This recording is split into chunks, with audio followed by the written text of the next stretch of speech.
Hello and welcome to your go-to Detroit Pistons podcast, the Pistons Pulse, co-hosted by me, Bryce Simon of Motor City Hoops, a former D1 hooper and current teacher, husband, and father of 3 amazing kids. And I'm Omari Sankofa II, Pistons beat writer for the Detroit Free Press. It's so depressing. Your voice sounds so much better than mine. And I go through my little spiel, and then you come on, and I'm just like, God, this sucks.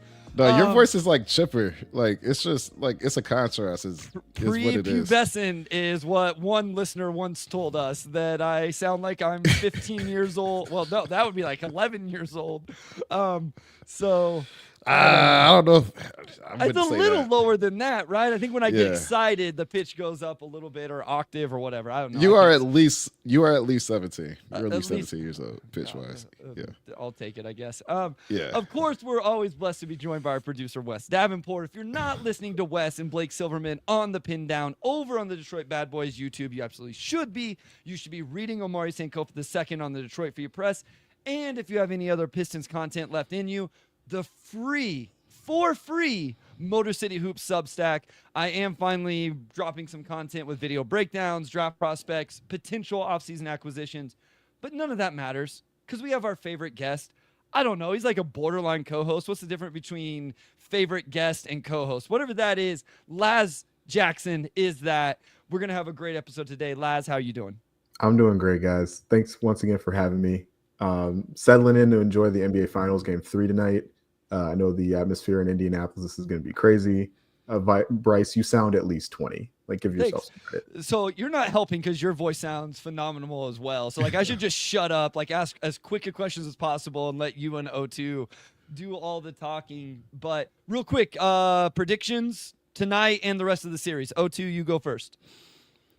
Like, I feel really uncomfortable betting against this Pacers team because as long as they are within 16 points with 2 minutes, like it's a winnable game. So and it's going back to their place. So like in my mind, OKC is, I mean, like they've been the best team in basketball all season from start to finish. So like in my mind, like they should win this in like 5. But I'm just gonna go Indiana because they go home and they keep finding ways to voodoo magic like losses into wins. So that's all I got. Like I wish I had some real analysis, but I don't. They just wait. So you have Pacers tonight, but do you have Pacers in the series? No, I still have OKC in the series, okay. I think it's probably going to go 6. Yeah, I think it's going to go 6. We'll revisit this next week. All right, Laz. Yeah, Pacers win tonight, and that's the last game they win this series. Yeah, love it. Yeah. Love it. I'll take it. I picked Thunder in 5 before the series, so I need 2 OKC road wins to stay with that. So it's been fun. I thought it'd be a competitive series, competitive series. We've got that so far. But let's talk Pistons today. Quick rundown here, guys. It's going to be a fun episode. We're going to get Laz's thoughts on the offseason in general, maybe some rookie extensions, acquisitions, what he thinks should be Trajan's path moving forward. Then we are going to look. I actually gave my first homework assignment on the Pistons Pulse. I did get some homework. I appreciated the homework. That was very meaningful. So we're looking at Maxime Raynaud. We're looking at Chaz Lanier. God, I forgot my other assignment. Who was my other assignment? Alex Toohey, yes. And those archetype of players. So not just the players, but also those archetypes. And then we're playing sheet or sham at the end of the podcast. We'll bring Wes on to do that. Although O2 may take an entire segment complaining about something, it sounds like. It's not going to be a whole segment. We'll see. I mean, it might be. We'll see. So, we'll see. Our guy Harry says, what up, though? Harry, I was over on the Order of Blazing Horse earlier. Obviously, he helps over on the Substack. YouTube user, I got game theory tonight after game 3 also. So it's been a lot of podcasting today. I do get some good sleep, though. Laz, Pistons offseason. Let's go 5,000-foot view or mile-high view or whatever you call it. Big picture view. Just give us those thoughts before we get into specifics of extensions or whatever. Like, what is your process? What is your outcome you would like for this offseason for Detroit? So I don't think my guiding star so far this offseason has been you can't run it back with this exact same team and expect to make any progress. So whether that's if you operate as an under the cap team and don't bring back a lot of guys and you regress kind of on purpose a little bit with the hope of finding some young talent and like developing them a little bit, that's one thing. if you make your version of the Gobert or Donovan Mitchell trade this offseason, you go all in. Like now that you finally got control of your draft future, you go all in. You get an all NBA level or an all defense level guy, and you slot that into the rest of the core, and you're saying like, okay, like we've arrived, we're here, we're moving forward. You can do that. But what you can't do is just bring back Malik Beasley, bring back Tim Hardaway Jr., bring back Dennis Schroeder, and be like, all right, we're gonna get 6th in the East again, because despite the injuries to Jaden Ivey and the really poor play of Jalen Duren for like the first 25 games, like you so many things can go wrong over the course of a regular season. You need to try to improve this team in order to move forward. So that's where I'm at with the offseason. Like how they do that? Like I don't know. I've heard Naz Reid. Like Naz Reid is the name that like really intrigues me, just because I think he slots along nicely age-wise with the rest of the core. He slots along nicely at a projected price point with the rest of the core. If he's making like $50 million a year, like I'm a lot less interested in Naz Reid, but that I don't think that's possible, or I don't think that's feasible. So and then you have guys like, I don't know, I've said Nikhil Alexander Walker, I've heard Keon Ellis. Lauri Markkanen has been like the big name over the last couple of days, because they had that report from that dude I've never heard of on Twitter. No shade to him, but it's a lot of dudes popping out of the woodwork right now. And Lauri interests me, and I'd be curious to hear what you had to say about this, Bryce and Omari. Lauri interests me because like he is a good archetype to slot in next to Cade and Jalen Duren and Asar, and you probably got to get up off of Jaden Ivey or Asar Thompson in that trade. So not everybody, but at the same time, he makes a little under $50 million. He's going to continue to make a little under 50, a little over 40 for the next 3 to 4 years. And so you're in a place where between paying Cade after the All NBA bump and Lauri Markkanen, like a combined like $98 million a year, like that's your team. And you extend Jalen Duren, like that's your team. Like you have locked in the core. It's like, is that a good enough core to lock in, or have you done like the Atlanta Hawks like conference championship thing, or have you even done like Memphis the year they won like 50 games and were the 2 seed and made it to the second round, right? Like, have you locked yourself into a team that's like not actually at the level you would like it to be, like moving forward, and kind of just crossing your fingers and hoping that like your young dude improves from top 15 to like top 7 and like pushes you over the hump that way. So yeah, that's kind of my like big picture thing. Omari, what are your thoughts about Lauri Markkanen, I guess, to start? I don't like the price. Like, I think I'll probably start there. If he were like, and it's like $10 million. I know, like in today's NBA, $10 million is not as big of a gap as it used to be. But like, I don't know if I've seen him in the like, this is definitely like our third best player that you want to pay this type of money environment, and there's a chance somebody else on the team develops into the type of player where you don't need Lauri Markkanen to be your second best, but that's also another aspect of it.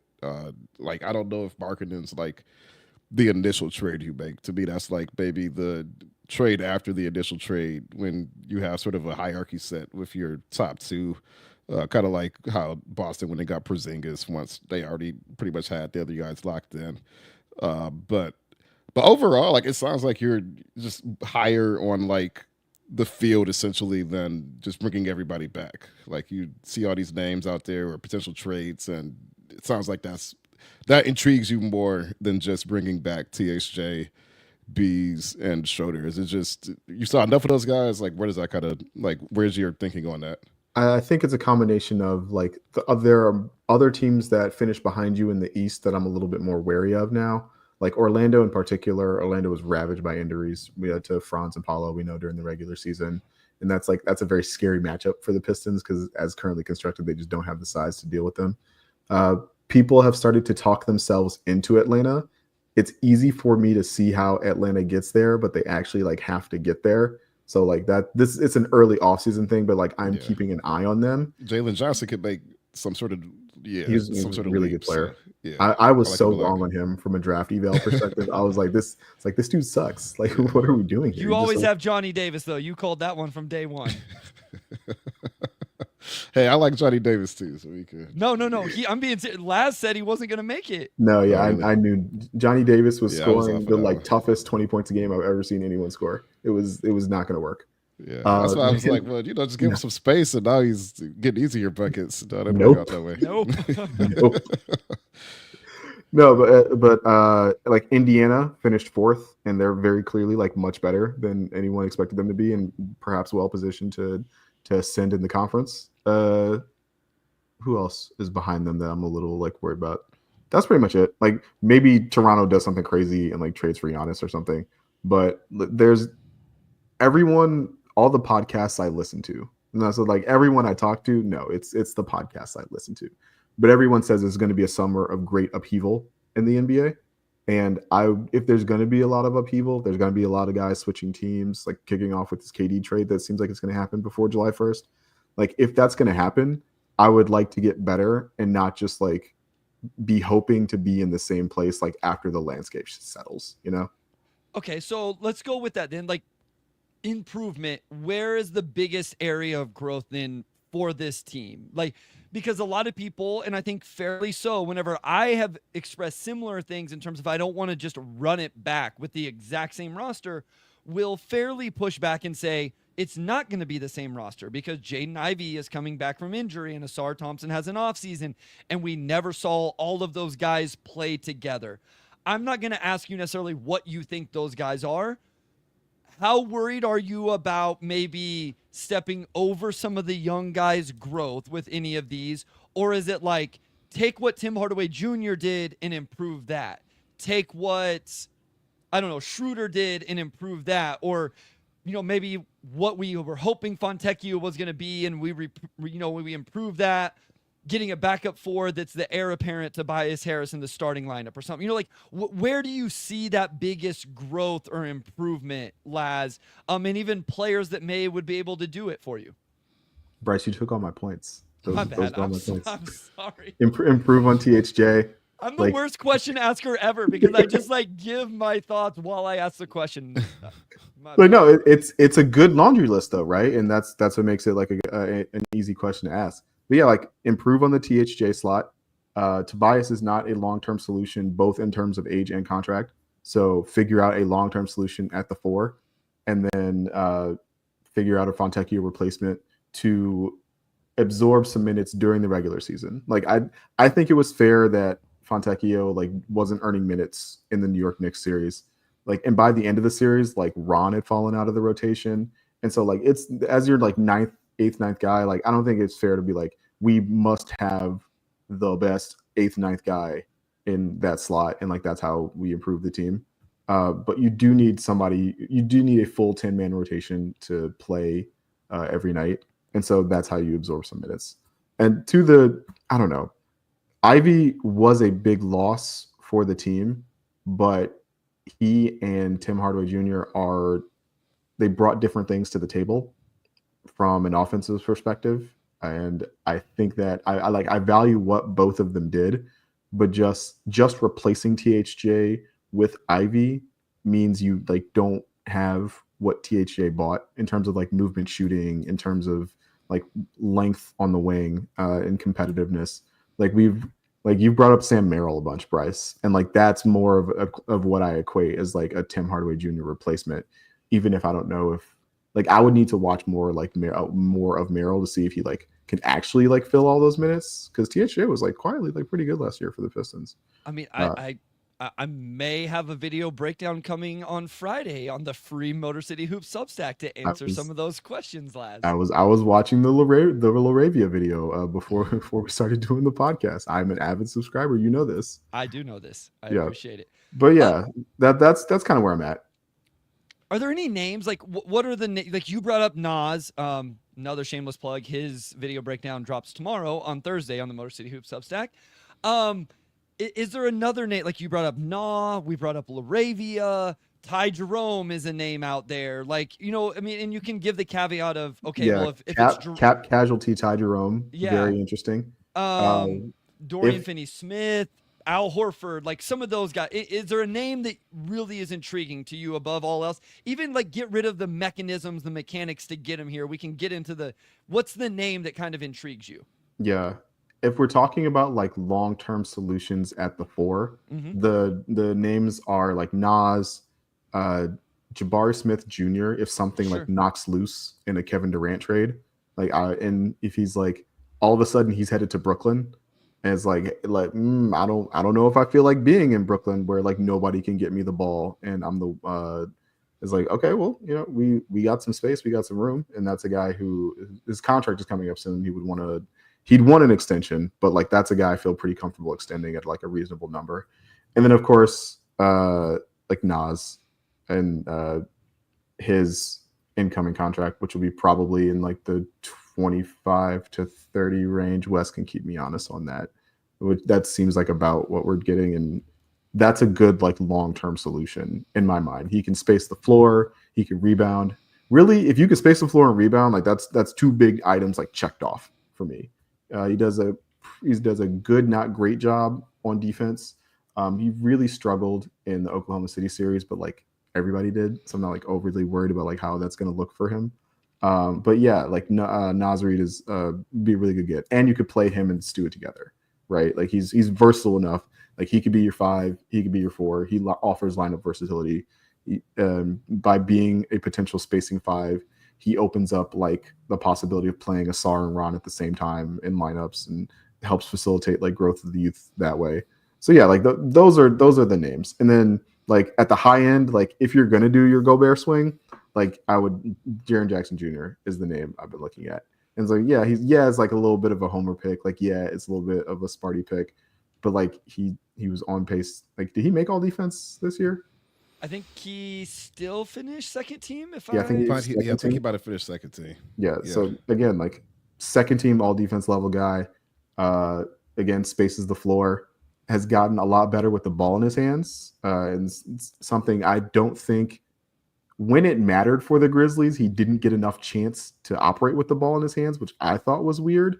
And so maybe there's some stuff there that I don't know about. But yeah, like that would be and like he's what, 27, 26, yeah. Yeah. So again, like he's in his, we'll call it, he's in his prime, but like he's not in his 30s, and we can still expect to see him like play at this level for the next 3-4 years. And Duran's like the exact type of big you want next to him too. Yeah. Like, you know, let Duran rebound, which is what he wants to do anyway. Yeah. Right. And catch lobs. Like he's gonna be in heaven playing next to Jaren Jackson Jr. He's gonna do all the nitpicky defense stuff.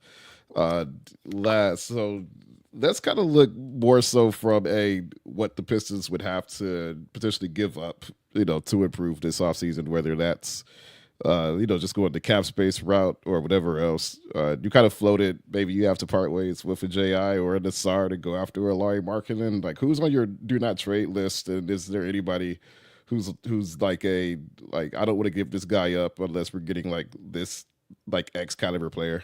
Yeah. So Cade is obviously on my do not trade list, and then it's a big step down, and then like oddly it's Stu. Like Stu is weirdly the second most valuable member of this Pistons team. I think that's fair. Because his contract is good. He's their best big man defender. He offers you like some level of scheme versatility on defense. He's kind of in like the Marcus Smart with Boston category, whereas like maybe he's not the best player, but that's your quote unquote heart and soul. And so I don't want to lose that for much.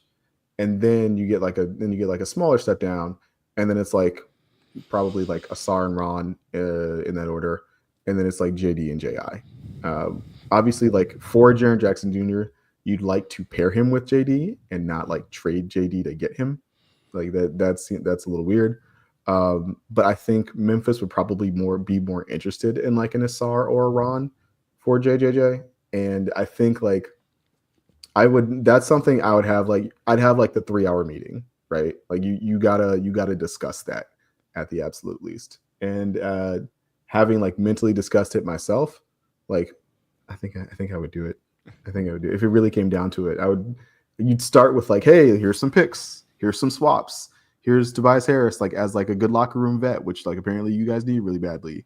Like here you want like here's a lightly used Marcus Sasser. Like you like are we good? And no, we need like one of the young guys, and like you probably got to put him in there. Let's finish with this before we get to the NBA draft stuff.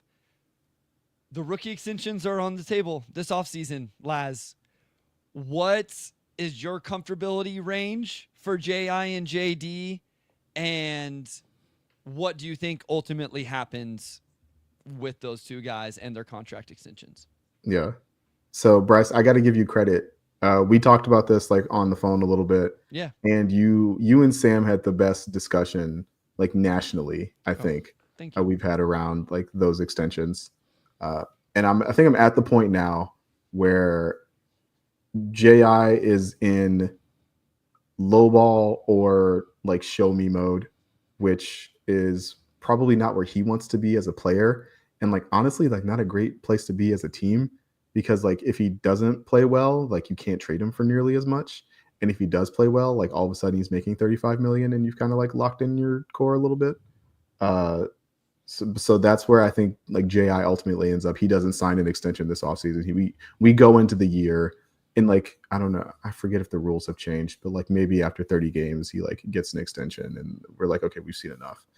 And then JD is solidly like, hey, here's starter level center money, which is like 25, 26, $27 million a year for as long as he wants it. Maybe he would like a 4-year deal with like a 4th-year player option so he can get back on the market. He's young enough that like a 4-year deal would take him to age 25.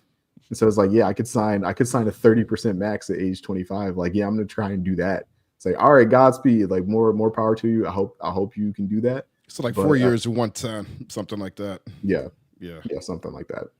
And like, and that puts you in a good spot. Like that's about what a quality starting center makes in today's NBA. He'd make more than Zubac, which Zubac made 3rd-team All-NBA this year. So it's like, hey, that's a pretty good deal for you. But it would probably be less than like Miles Turner is going to get this offseason. And so like that would be like, I think he'd be okay with that. I think his agent and like the team could probably get to a place where like everybody's happy. As we went through those offseason previews over on Game Theory, which the Pistons one is almost on 10,000 views, I think, over on the YouTube channel. So thank you guys so much for checking those out. If you haven't, it's pretty good content, I think. I'm a little biased. We talked about Mark Williams and we talked about Walker Kessler. And what I found myself wondering is like, does one of those guys set the market for the other two? Does one of them crush a deal and then Jalen Duren's like, well, I'm better than that guy. I've been more available than that guy. Yeah, my than numbers both those are, guys. Yeah, so give me more than that. Or does Mark Williams set the market in a lower range where like there's real injury worry and he takes a low ball offer, and then now Detroit says, well, you're better than Mark Williams, but are you $10 million a year better than Mark Williams? He just took this number, like, and so it was interesting to see like which one of those guys is the first to strike in terms of those extensions this offseason. And in the same way for J.I., you could say the same thing about Shaedon Sharpe, about Benedict Mathurin. What kind of deals do those guys end up signing this offseason as well? So I think it'll be interesting. I think those are the two biggest decisions.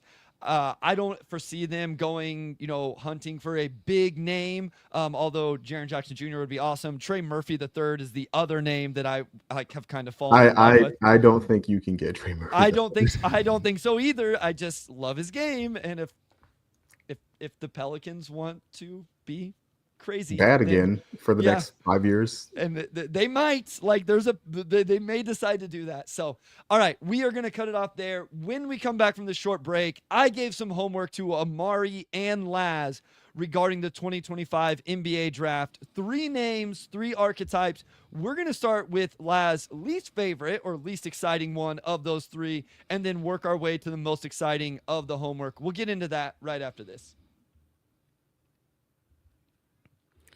All right, we are back with segment 2, and we're going to get into some draft talk here, looking at the 37th overall pick. And we have 3 names here. The first name is somebody that I reported the Pistons worked out last week, Tennessee wing Chaz Lanier. and I'm gonna give the stage back to our guest here. Bradley, what are your Hold on one Chaz second. Lanier? One sec. Let's Yeah. give You them want- all three. Yeah. Oh yeah. So yeah. we have Chaz Lanier. We have Maxime Raynaud. He's French. Maxime Raynaud. I was like, you can probably get the names first because I don't know if I'm a. And then we Alex Toohey. He's and then Australian. Alex Toohey, who is Australian. So Chaz Lanier, Maxime Raynaud, and Alex Toohey. Yeah. Third favorite. No. What was your third favorite, Laz? Yeah. It was no, that was a good segue because Omari had my third favorite. It was Chaz Lanier. Okay. Chaz Lanier, 6'5" guard, Tennessee, on the older side. So like maybe you hope he can contribute. And I Bryce would probably know more about this than me, but like it is interesting to me how the NIL era is like kind of like whittling down like what's going to be available like after like the first round after the 25th pick. It's like the 25th pick makes like 6 million, and the dudes are like, I could make 6 million like for a year in college. Like, what are we doing here? So NBA is gonna have to do something about that, or not. Like, we'll see. But Lanier, when Bryce gave me the names, I knew nothing about any of those guys because I haven't done any research this year. Love it. And so I put him on first, and I was like, okay, I see the appeal, right? Like this is your maybe he's 60% of THJ for like 80% or like 20% of the cost, right? On the other hand, like he kind of struck me as just a guy, long term, fluid, but not like an amazing a good athlete, but not an amazing athlete. Not great with the ball in his hands. Saw some interesting things on defense. I don't know if that was like system stuff from Tennessee. Like Bryce again probably knows better than I do. But yeah, Lanier seems like a like very worthy second round pick, but like one of those second round picks where I don't expect much in the short or long term. The way I was thinking about it is like if you draft, you could spend assets to draft Lanier, or you could like play Lindy Waters the third, right? Who does a lot of what Lanier you would hope Lanier like does, and like it doesn't cost you the 37th pick. Because I was like, okay, like this guy's maybe an NBA player, maybe he's a quadruple A like NBA player, and that's fine. Yeah, I think you hit it pretty solid with Lanier. The shooting numbers are kind of ridiculous. 2 years ago at North Florida, he shot 44% on 7.5 threes. And then he comes to Tennessee and shoots 40% on 8.2 3-point attempts per game. The defense is interesting. I think when you watch a game, you can see that they put him on the other team's least offensive threat, and I think that's by design. Again, all of these guys, I have video breakdowns over on the Motor City Hoops Substack. Those tend to lean a little more positive because I just wanted to show the upside of the player in terms of what they might be able to provide. But I think this is truly, like you hit it on the head, this is truly like you are going to knock down like you're gonna space the floor, knock down threes, hopefully off movement, maybe attack a closeout into a mid-range pull-up. And it's an interesting archetype to think about, right? Like is that gonna find the rotation? Is it worth the 37th pick? So Omari, your thoughts? I know Detroit brought him in. Your thoughts on Lanier, you know, what you have seen or what you know, and maybe that archetype of player in general at 37. Yeah, like he's one of the best shooters in the draft, catch and shoot. Yep. Like he could just really, really knock down shots. And like because of that, and on top of that, he's like 6'4". Like he's got a good wingspan, like 6'8", 6'9", like not like an amazing athlete, but also like not a bad athlete per se. But I think Laz, like you said, like with Lindy Waters, maybe that's what you're getting in a player like Chaz Lanier. Maybe there's some, THJ upside as a guy that could just, take 9 threes a night on average for a long time and knock them down between a 36 to 38% clip, which, can lead to a pretty long NBA career. I like Chaz Lanier a lot. Like I would probably have him second on that prospect list just because I think you know exactly what you're getting from him. And like there's a lot more to the NBA than just knocking down threes, but at the very least, like, you're getting that. And like at 37, I think there's this value in having that level of certainty. If he were a little bit smaller, like, I'd probably be like I don't know. But at 6'4", with that wingspan, I feel pretty good about him being an off guard. And just for what it's worth, I have him in the early to mid 40s on my personal board, right next to another player that Pistons fans often talked about, Kobe Brea, the same kind of ilk of player in terms of just being a big time shooter, floor spacer. Brea might be as good as they come in regards to that. And to your point about NIL, it changed it. Like, you guys aren't going to like this, but the University of Michigan definitely got a huge payoff from the NIL area of college basketball. Not just because they were able to pay Yaxel Lindenborg, but because they were able to pay Yaxel Lindenborg enough to stay in college and not in the draft where, I mean, for me, he was a borderline first round pick, but I can't imagine he wasn't getting enough love to at least be, he wasn't going to get a first round guarantee, but probably at his age, say, like, I'm going to go ahead and stay in it. And maybe not. Maybe Yaxel loves college. Maybe Michigan was his dream school. I don't know. But there were a lot of guys, like, there was a mass exodus of guys. And the range it truly hurts is this, like, second round range. Like, there's a fewer guys to be excited about. And Sam and I have both said right around 35 to 40 ish is when we start to find guys like we're just not super excited anymore. So, all right, so Lanier is out. I am fascinated to see if who I think is going to be your top guy is. So I'm fascinated to see what your name here is in terms of who was the second guy for you, Laz. Yeah, the second guy for me was Toohey. 6'9", 21 years old, 1-to-1 assist to turnover ratio, which like immediately told me like, oh, this guy's a play finisher as a wing. When I turned on his like YouTube stuff, the first thing I noticed was that he gets the shot out quick, which is a good thing to have at his height. It doesn't go in. He's not like an elite shooter like Lanier, but from a 6'8", 6'9" guy with that build to be able to space the floor like that, like that's definitely like interesting in a way like Lanier like didn't kind of jump off the page at me. He's a good rebounder. He's not afraid to like mix it up. I like that. Again, like if you can shoot and rebound, like you've cleared like a pretty like decent bar for me. And then what else? Not a good, not great athlete.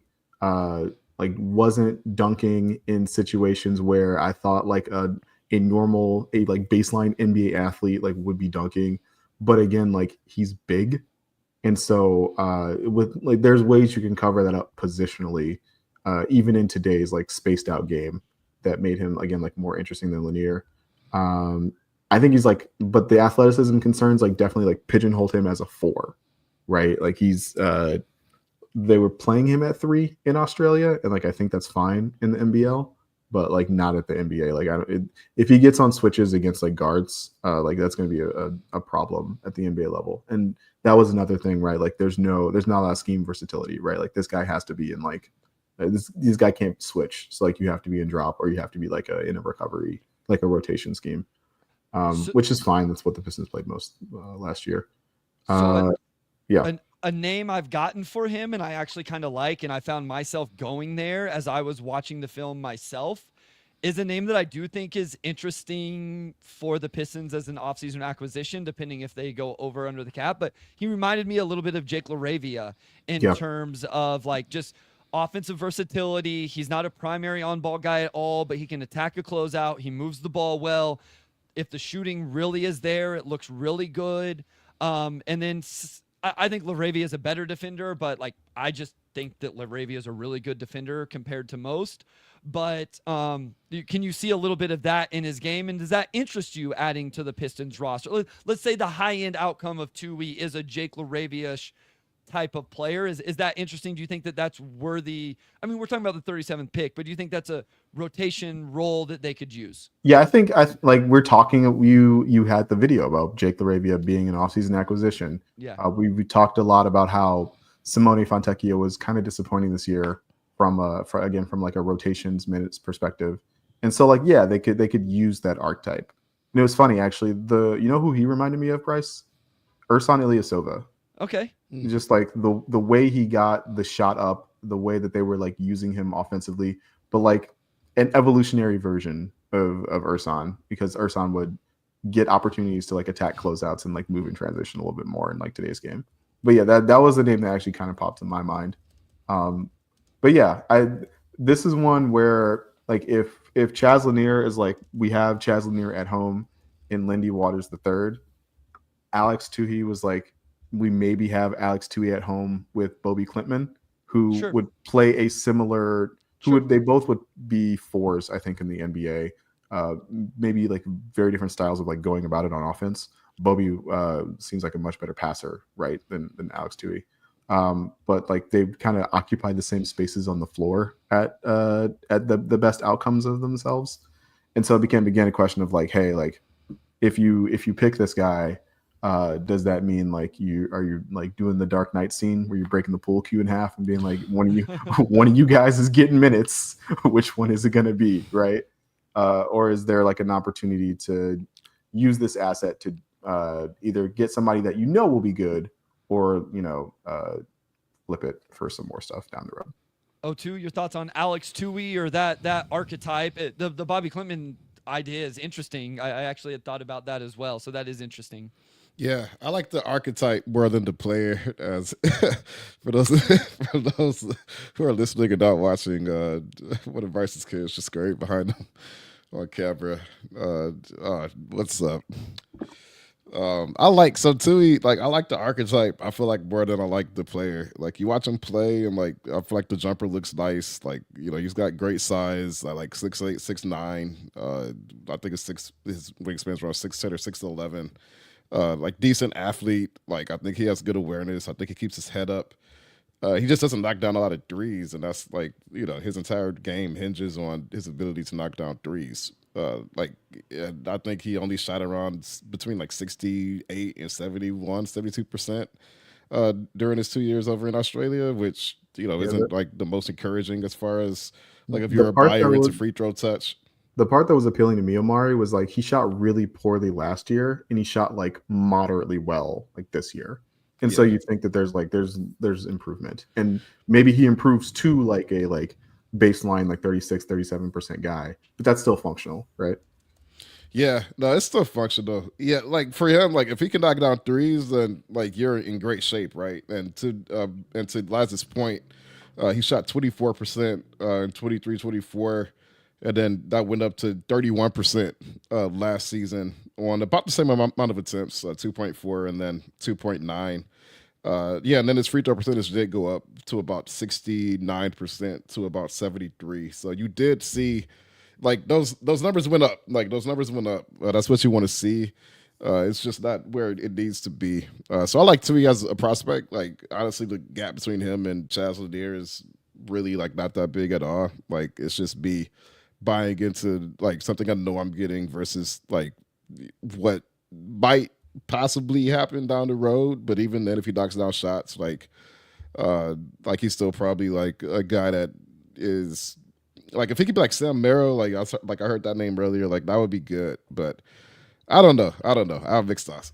I don't. He probably doesn't end up being that type of. Yeah, shooter Merrill was a real good shooter in college. Yeah, he was. Like when I said that, I'm like, no, like he had a strap in college for sure. Yeah. All right, let's get to the last name here, and I probably should have given the caveat that like these two guys you're taking at 37. I don't think the final guy lasts to 37. If he does and Trajan does not take him, I'm going to be very frustrated. I will get over it. But I just think that, especially at 37, I've said I would be willing to move up in the draft for this next player, assuming it was like a second round pick or something like that. Like not real crazy capital, not like a future first or something insane like that. But obviously it is Maxime Raynaud, the stretch big out of Stanford, the skilled big out of Stanford. Laz, were you like just, I'm not that crazy about these other two guys and I do like Maxime, or a little bit, or like you think that Maxime is a dude that can really play and would fit this roster? Like where did you land on that spectrum? So as I've talked about, like Lanier being Lindy Waters and Toohey maybe being Bobby Klintman, like the Pistons like very much like don't have a dude who did what Maxime Raynaud like was doing on the court for Stanford. Again, like as somebody who's coming into this cold, I was like, wait, like who is this guy? This guy's 7'1", executing like spin moves in the lane, shooting. It was really intriguing, right? And like, yeah, he's a little on the older side, But the Pistons have wanted a stretch big on the floor when Cade or like when one of the point guards are on the floor. They've needed that for a while. He shot well from three, not like amazing. Yeah, 35% from three on 5 attempts a game. So not crazy, but he's a stretch big, right? Like that's a good. Again, if you could shoot and rebound, which he did both, is like again like you've cleared a very big bar for me. So I like the fact that he did that.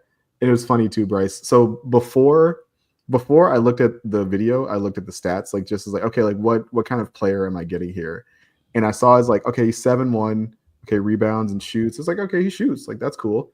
And it's like he has a 31% usage rate. Like, what's going on here?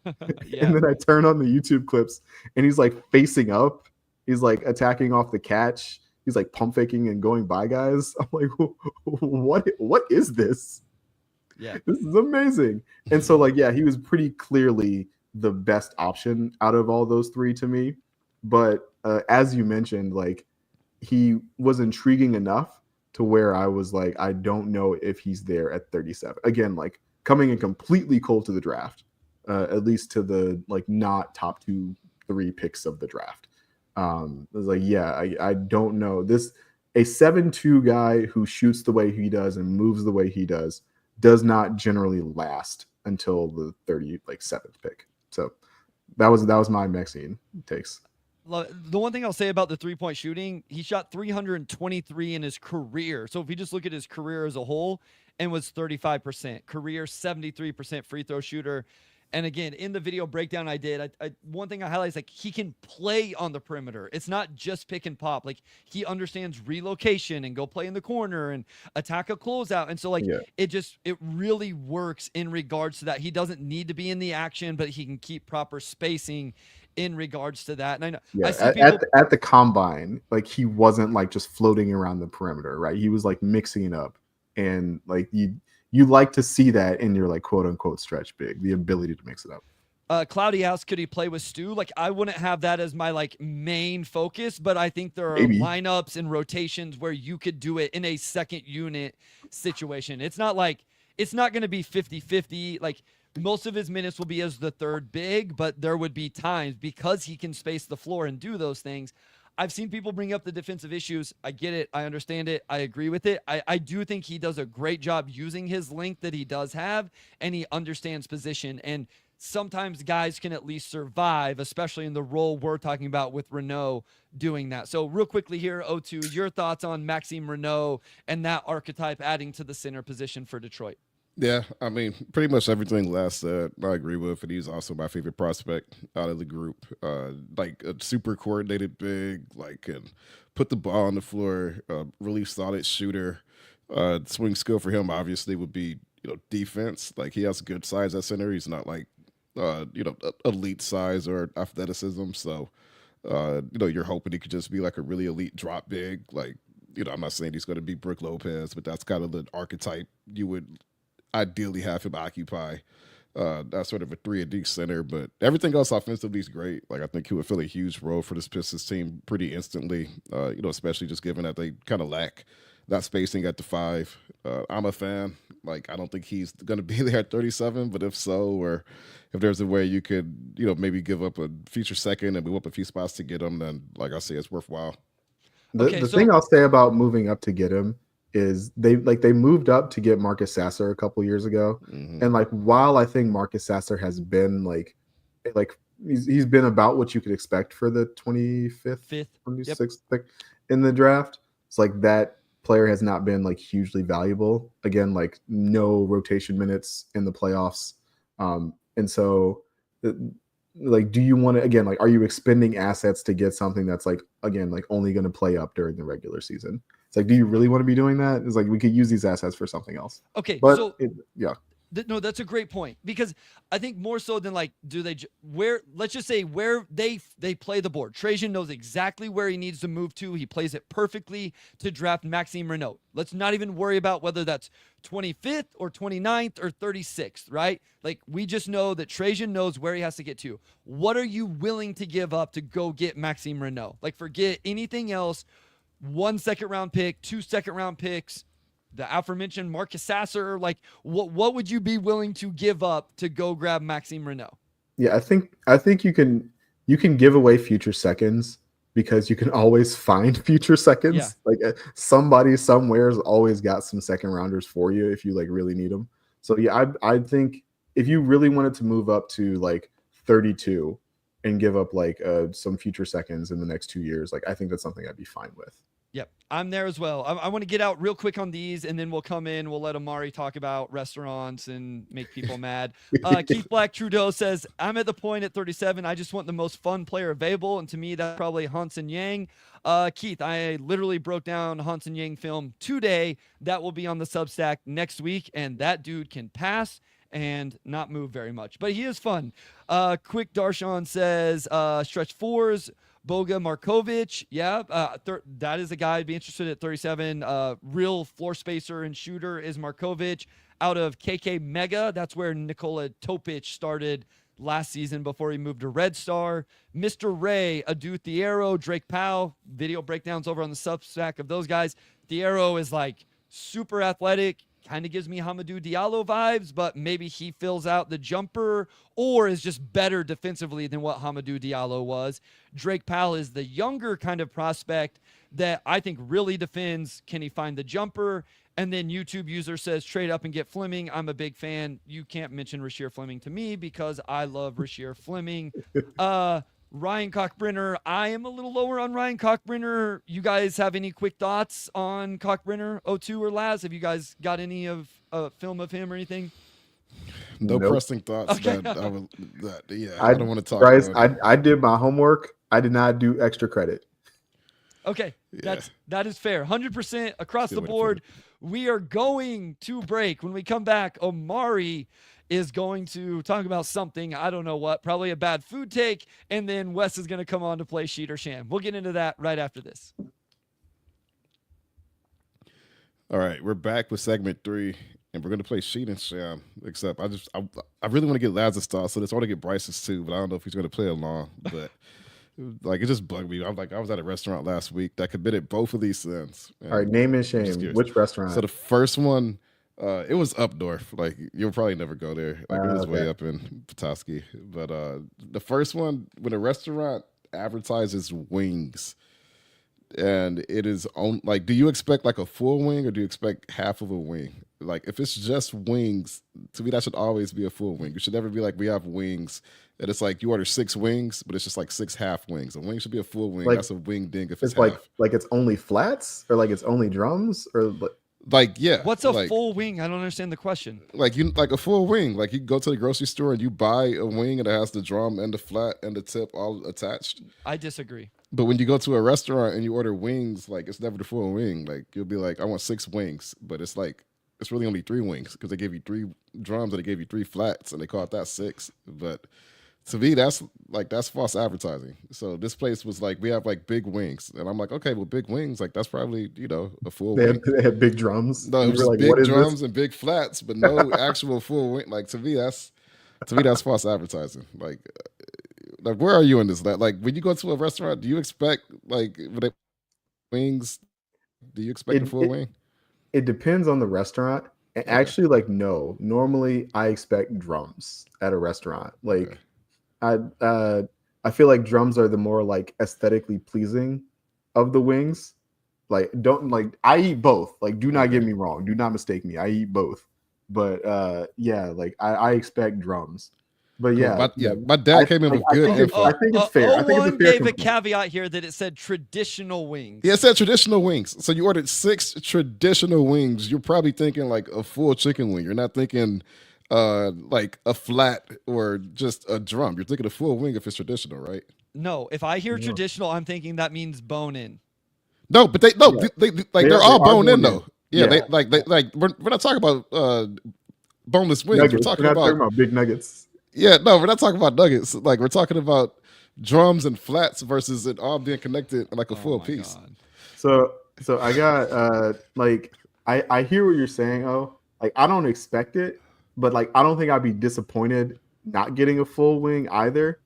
I would just be like, oh, okay, this place like only has flats. Like, okay, sure, I guess. But Also, like I don't know, I don't get wings all that often from places. I eat wings. I'm a wing guy, but like I don't know, you go to places and get burgers, right? Especially like you're up in Petoskey, you're on vacation, like you're on the beach or whatever, taking in the sights. Like that's burger opportunity for me. All right. What's your second thing? Okay, Maybe this one will be right. The second, like this is just more of a pet peeve, but whenever you go to like a restaurant and like like a burger spot, and they'll do like you order a burger, comes with chips. If you want fries, it's like an extra $4 or whatever. Like why is there always an upcharge for the fries? And who are these people who prefer plain potato chips over fries? Like to me, that's just like if you want to charge like an extra $4 for the entree, just charge extra $4. But why are you? So I'm glad we're gonna get Wes on in a minute because I'm sure that's an economic thing, right?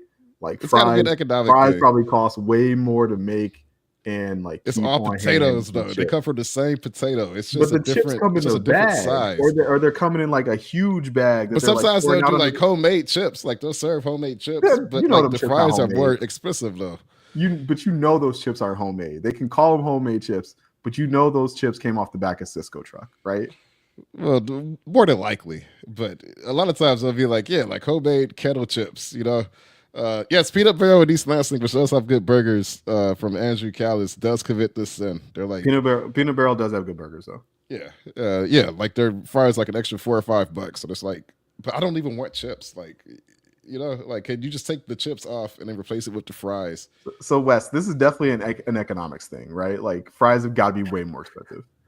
I don't know. Probably, I'd want to know how many people pay for the upcharge. That's what I'd be curious with. How many people are just paying to go get? I do because four I don't want extra chips. I burgers want with French fries? fries. Like, is that everybody? so- Is it a small group? That'd be important to know. It's me. Wait, so Omari, so like philosophically you disagree with it, but you still paid the upcharge?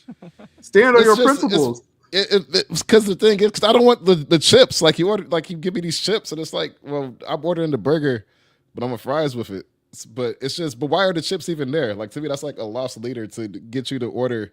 It's like how Apple has like the 64 tier stores. They're trying to force you to upgrade to like the 256 for the longest, because like 64 like did not suffice 2 years ago. I think it's like 128 now. But that's what it is. Like you don't want the bottom tier, you want the middle tier. YouTube user got the power move. Pull that up for me, Wes. Omari, the way to the go power is move. double patty and not get chips or fries. It's like that. I can that actually way get is like- behind that for sure. That is a power move. I've never like tried that, but like I got to add that one to the repertoire for sure. Yeah. Can we play Sheet or Sham? Okay, We can we'll absolutely play cheater shit, All right? Cool. Let's go. We can, but I do have to qualify that the first question here is actually supposed to be a tiebreaker from the last time we attempted to play Sheet or Sham, and you guys tied. So like we'll have all three of you guys answer And it. if Laz but gets just it so we right, he can gets a keep- win. Well, I'm just gonna rate you guys on all three. So whoever of the two of you finishes higher on this, I don't one want to question, win like that, Bryce. It'll count for double. It'll count for both. Is how Okay, the there first we one's gonna go. It'll count for both. But for the refresher, all right, the reason this is important, by the way, is for the overall series. Omari, Bryce, you guys are tied 6-6. Like Bryce, you had a Overall, big comeback here. for our Yeah, lives. overall. For Yeah, our lives. for the lives. Yeah. Wow. So we gotta settle. What's up, We gotta what's settle up, the tie. O2? Hey, hold on. No. We're gonna be in Vegas together in a month. So let's put it on it. Ooh. Supper. Ooh, okay. Ooh. O2, supper. Okay. Yeah, let's do it. Let's do All it. right, Come all on. right, Let's bet. do it. All right. Come on. Okay. Well, then I've never quick been review, on the hook for Sheet- supper in my life. I've done Denver. I've never done supper. This will do it for me. Let's do it. Sheet is true. Sham is false. Guys, remember you can't phone the chat if you really want to. Otherwise, You try have to not come to look in Kansas case- to Yeah. get the payoff if I win, because we only eat supper in Kansas. Oh, So my. yeah. Man, you're adding one to the bet. I don't know. No, I'm joking. Oh, Okay, sorry, Wes. My All right, bad. come Go on. ahead. My bad. You're good. You're good. Which of you wants the answer first? I will. Okay. All right, Bryce, you're going first. This one's for you. The Pistons did play a 9-man rotation in the playoffs, as you three know. We'll go Bryce, Omari, then Laz, you bring up the rear here. Only Sheet or Sham, only one of those 9 players averaged less than 1 turnover per game in the playoffs. Only one averaged less than 1 turnover? Yes, that's the question.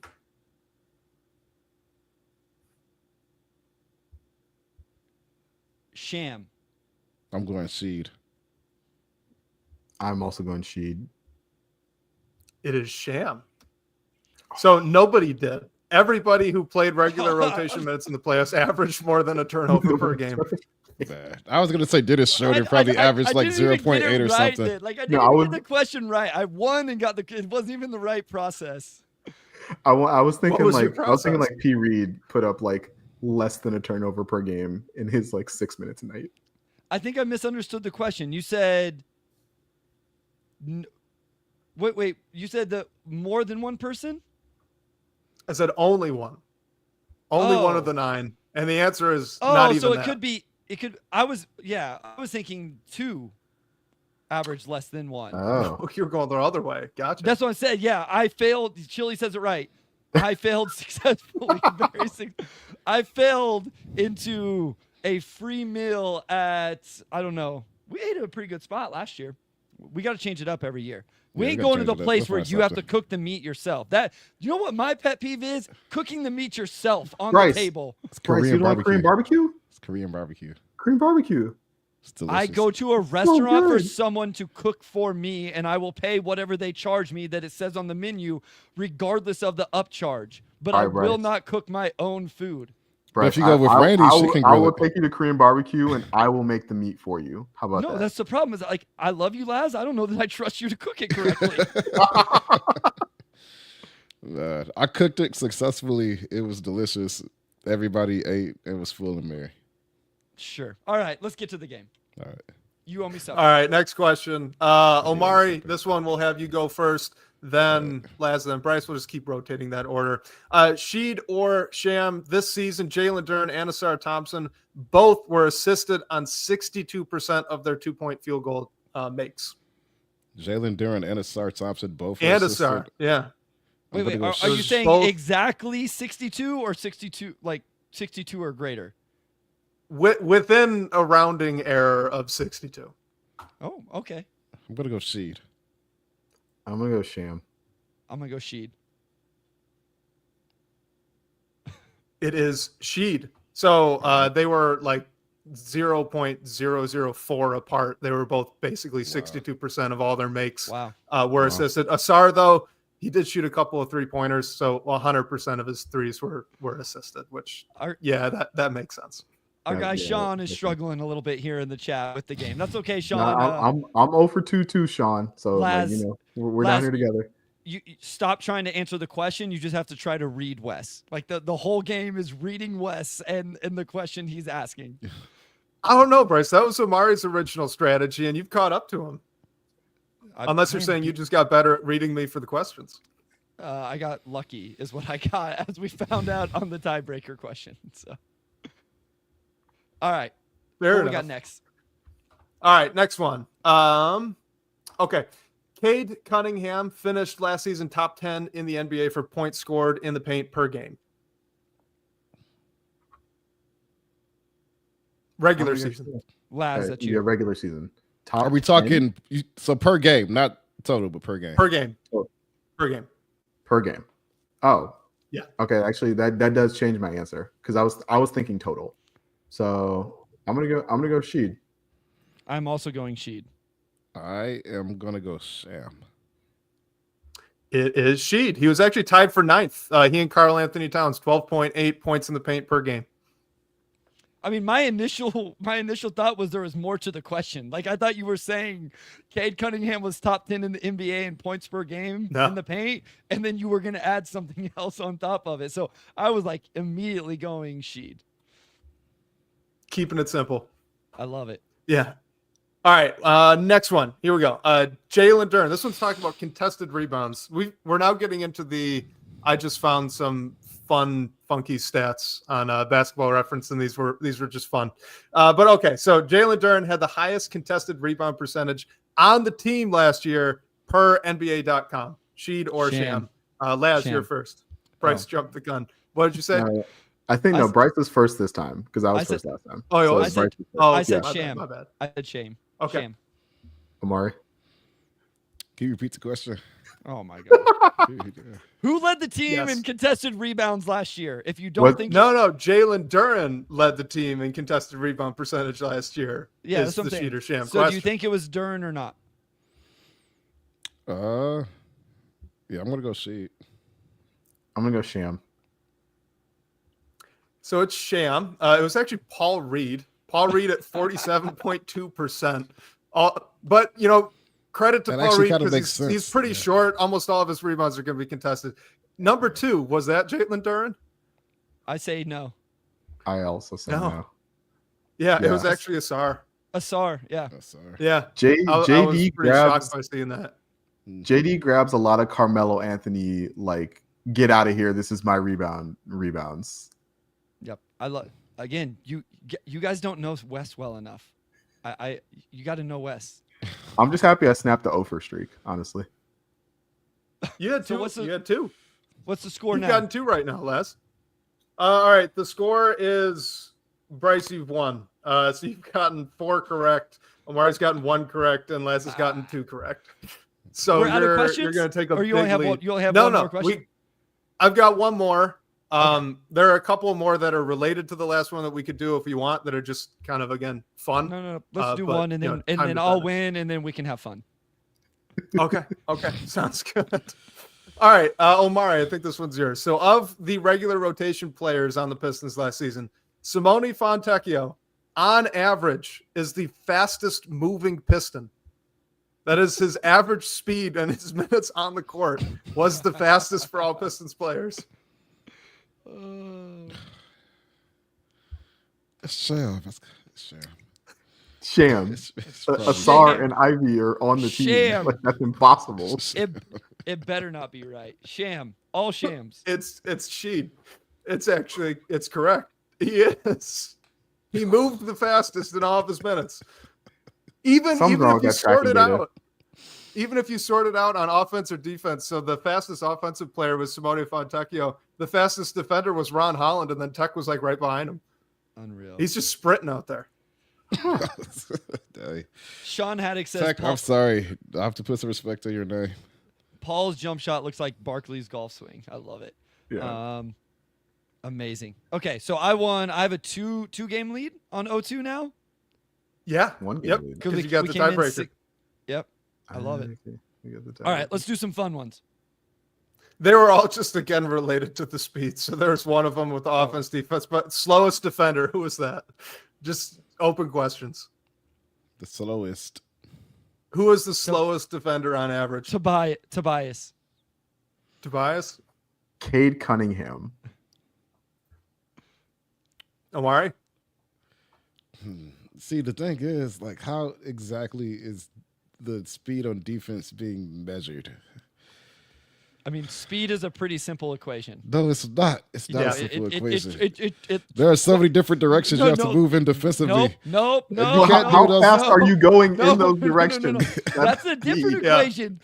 Those are literally different equations. Speed is very simple. Miles per hour is how I always teach my students to remember it. Miles is a distance, hour is a time. Distance divided by time. That's all speed is.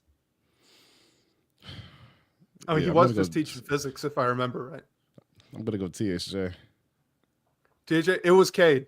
It was Cade? Cade. Wow. Nice. Yeah, fastest defender was Ron Holland, which makes sense. But okay, slowest offensive player. So Tech was the fastest, right? Who was the slowest? I'm going with Tobias again. Tobias has to be the answer somewhere here. All right, Tobias, I'm gonna go Sasser. Okay. Sasser. Okay. Slowest offensive player. I'm gonna go Duran. Darren, Because this I was feel the like only he- one. Okay. Go ahead. Sorry. No, go ahead. I was just gonna say this was the only one I thought made sense visually to me. Isaiah Stewart was I was the thinking slowest Beefs on too. average. Sure. Yeah. Makes sense. Yeah. Okay. That's Okay. right. He's not doing too many sudden movements on offense. not He's on just kind of in offense. his spots. Yeah. Yeah. I was thinking Sasser like isolates a lot, and so he was probably like standing around a lot. Yeah. Yeah. I was thinking Duran just in the sense of like he's mostly operating in the dunker spot, but he does also occasionally have, some drives to the rim here and there. The rim runs probably helps his overall average out. The a rim little runs bit, probably so- helps. Yeah. All right. A couple guys, YouTube user brings up Bobby Clipman. I did qualify this with regular rotation players. Oh, So Bobby Clement was not included. Actually, I can't say if Marcus Sasser for sure was in or not. So I probably shouldn't have accepted that Ooh, answer because okay. I did not count him as a regular rotation player. No, So I that's mean, on I me, think I Les. think it's fair to not count Sasser as a regular rotation player. Yeah. I don't know if he hit 1,000 minutes this year, and that's generally like my like baseline on like whether or not you're like in the rotation or not. especially when Google you're I'm gonna healthy Google right for now. most For of the the entire year, season, yeah. right? And you don't get those. So he played 810. So, all right, Mr. Ray says half a point. So I'm up 8-6 overall. I will now be keeping track of this. I lost track when I was down like 6-1. Omari is buying me supper on the Las Vegas Strip. We'll make sure to send pictures of that so you guys can all judge my food choices versus his food choices. Who picks the And- restaurant? Yeah, I was gonna say like a pair of, Bryce doesn't like Korean barbecue. Like it's gonna be a thing about like which restaurant you guys are gonna go I to. will. I will let you pick O2. You can pick. You can pick where we eat. So. Just tell me about any allergies or just any like I'm not eating nuts. And, No, I'll see you know, what I can like do. you know this. Like you when I came to Detroit that one time, you took us to the one spot that Bill Bab Fair. yeah, did that it. I'd never eaten that type of food before. It was really good. So I'm That- all that- about you pushing my horizons in the food stuff. All right. That place is on my list. I haven't That- been there yet, but that place Yeah. is on my list. Just No, good. it truly was. Like Randy and I both were there for that one, and we both really liked it. So, Wes, thank you so much. Good stuff. Make sure you're checking out Wes and Blake Silverman on the Pin Down on the Detroit Bad Boys YouTube channel. Laz, I mean, you're just one of us at this point. I hope that's okay if we claim you. We appreciate you. Let people know what you got going on, where they can find you, what you got. I got nothing going on right now, but you should, as always, check out Detroit Bad Boys, which is my home for all of my Pistons news. You should check out Bryce Simon's Motor City Hoops Substack. You should check out Kuka Hill's Substack. I forget what Koo named his Substack. It was some like Koo pun, I think. But Koo has actually done some really good work on the season reviews, into season stuff for the Pistons players that he's put out so far. I've really enjoyed those. And then, shout out Harry and the Order of the Blazing Horse as Yeah. well. Amari, take it away, my guy. All right. Big thanks to our audio producer, Robin Chan. Thanks to our editor-in-chief, Nicole Avery Nichols. And big shout out to West Davenport, as always. And we'll talk to you all next week.